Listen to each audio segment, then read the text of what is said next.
Subscribe TechTouch channel and press the bell icon for more latest video. Hi friends, welcome to TechTouch channel. Today I will show you in this video how to fix waiting for network error in Facebook Messenger. First of all, check your internet connection working or not working. Then open your settings. Press on mobile data. Select mobile data. Press on access point name. Then press 3 dot. Press on reset to default. Then go back. Open your settings. Select apps. Select one more time apps. Here search Messenger.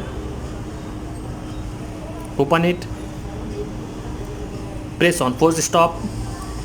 Press on force stop. After force stop, you have to go storage. Press on clear data. Press on OK. Then restart your phone and open your Messenger. So in this way you have fixed waiting for network error in Facebook Messenger. Thanks for watching friends. If you like this video, please like, share and don't forget to subscribe my channel.